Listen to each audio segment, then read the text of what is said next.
एक तरफ कतर में जहां 50 से ज्यादा मुस्लिम देश इजराइल पर नकेल कसने के लिए मीटिंग कर रहे थे, तो वहीं दूसरी ओर इजराइल की फौज ने गाजा पट्टी में हमास के आखिरी गढ़ यानी गाजा सिटी पर बहुत बड़ा हमला शुरू कर दिया है।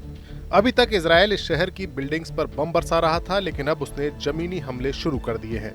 हजारों लोग गाजा सिटी छोड़कर भाग रहे हैं, लेकिन अभी भी हजारों ऐसे आम नागरिक हैं जो अब गाजा सिटी में मौजूद हैं। इजरायली फौज ने सोमवार को गाजा शहर पर कब्जे के लिए बड़ा जमीनी हमला किया। ये इस इलाके के सबसे बड़ा शहरी केंद्र है। ऐसे में इस हमले से इस इलाके में पहले से मौजूद मानवीय संकट और ज्यादा बढ़ सकता है। इजरायल बीते कई हफ्तों से गाजा में बमबारी कर रहा है, जिससे बड़े पैमाने पर जान और माल का नुकसान हुआ है। गाजा में अक्टूबर 2023 से चल रही लड़ाई में अभी तक 64,000 से ज्यादा फिलिस्तीनियों की मौत हो चुकी है।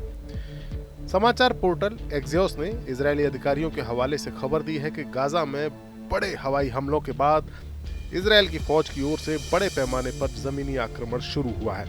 इजरायल के पीएम बेंजामिन नेतन्याहू ने पिछले महीने ही अपनी फौज को गाजा शहर पर कब्जे का आदेश दिया था।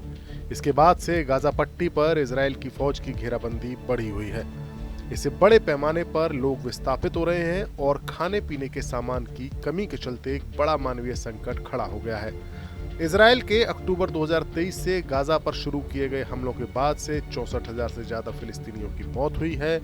इस इलाके का एक हिस्सा अकाल से पीड़ित है और इजरायल पहले से ही गाजा के लगभग 75% हिस्से पर कंट्रोल रखता है। अब वो इस बचे हुए 25% इलाके पर पूरी तरह कब्जा करने के लिए फौजी कार्रवाई कर रहा है और इसके लिए इस इलाके में जितने फिलिस्तीनी रहते हैं उनका जबरदस्ती विस्थापन किया जा रहा है। गाजा पट्टी में इजरायल के हमलों पर संयुक्त राष्ट्र संघ के एक आयोग ने कहा है कि ये विशुद्ध रूप से नरसंहार है। 2 साल की जांच के बाद इस आयोग का कहना है कि यहाँ अंतर्राष्ट्रीय कानूनों का खुलेआम उल्लंघन किया जा रहा है और जब से युद्ध शुरू हुआ है तब से लेकर ये नरसंहार का अभियान चल रहा है। ये जांच संयुक्त राष्ट्र संघ के एक स्वतंत्र आयोग की ओर से की जा रही थी। पहली बार आयोग ने इस युद्ध में नरसंहार जैसे शब्द का इस्तेमाल किया है। 72 पन्नों की अपनी रिपोर्ट में आयोग ने कहा है कि अक्टूबर 2023 से इजरायल ने 3 या 4 बार ऐसा किया है, जिसे 1948 के जेनोसाइड कन्वेंशन के अंदर रखा जा सकता है। इस रिपोर्ट को बनाने वालों का कहना है कि ये जांच के नतीजे यूएन की अब तक की जांच में सबसे ज्यादा मजबूत और आधिकारिक हैं। जांचकर्ताओं का कहना है कि इजरायली लोगों और मिलिट्री अधिकारियों के बयानों के आधार पर यह रिपोर्ट बनाई गई है। इसके मुताबिक इजरायली फौज ने नरसंहार की घटनाएं गाजा पट्टी से फिलिस्तीनी लोगों को खत्म करने के लिए की है।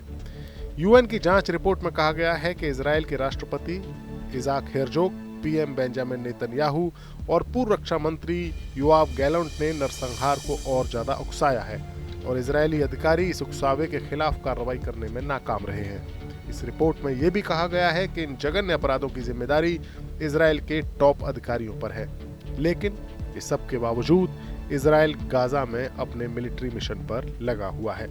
Bureau report, news nation. जहां भक्ति है हर शब्द में, कथाओं में छुपे हैं दिव्य रहस्य और ज्योतिष देता है जीवन को दिशा। धर्म से जुड़ी हर बातों को जानने के लिए हमारे चैनल स्तुति को सब्सक्राइब करें। चैनल पर जाने के लिए इस लिंक पर क्लिक करें।